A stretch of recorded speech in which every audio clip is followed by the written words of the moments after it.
So it is now looking more and more likely that the United States gets involved with this war between Israel and Iran.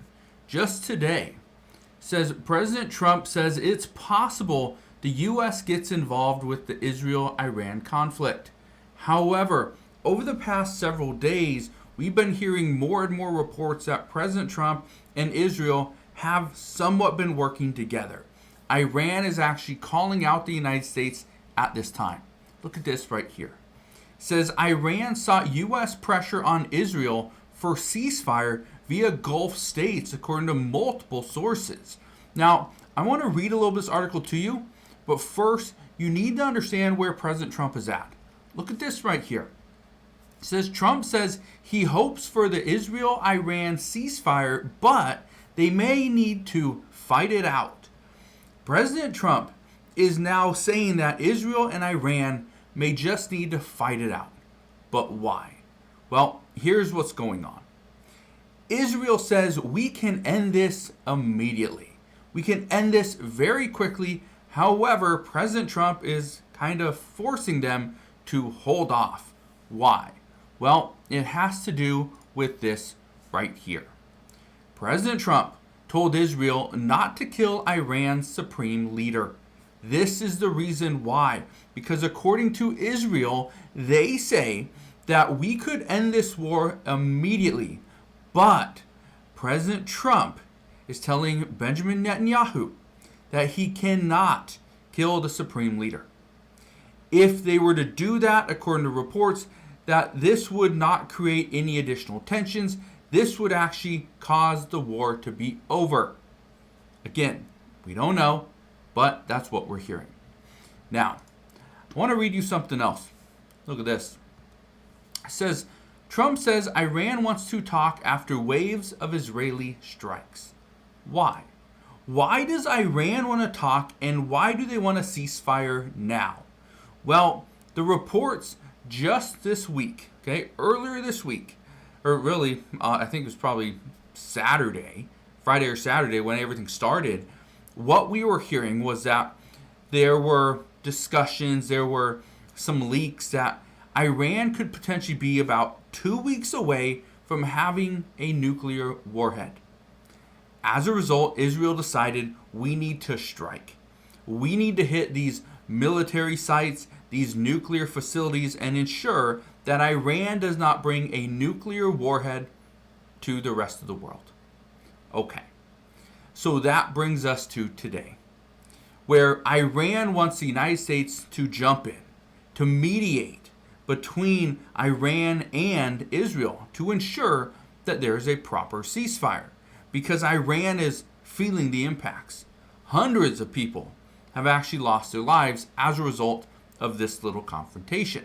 And I say little confrontation, not all out war yet, because there's still so much more that could be lost.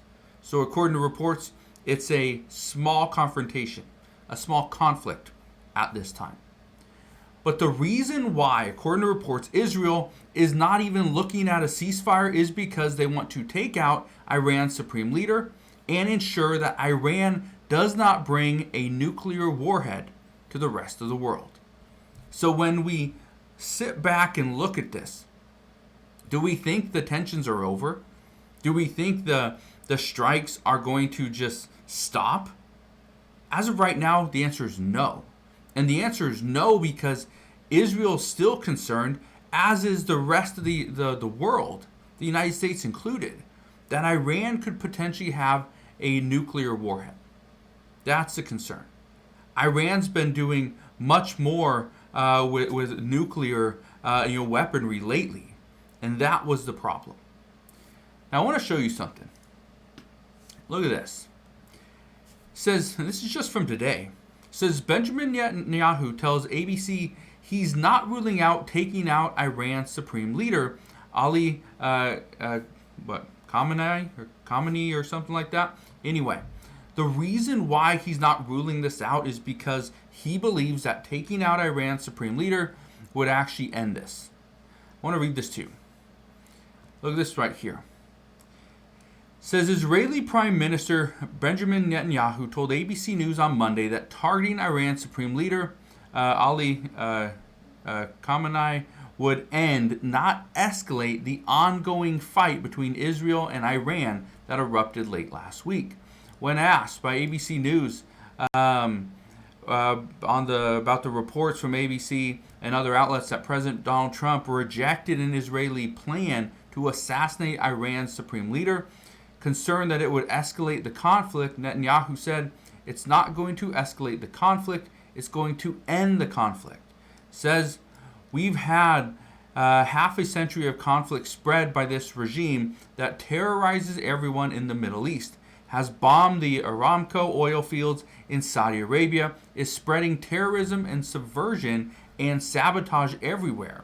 The forever war is what Iran wants, and they're bringing us to the brink of nuclear war. In fact, what Israel is doing is preventing this, bringing an end to this aggression, and we can only do so by standing up to the forces of evil."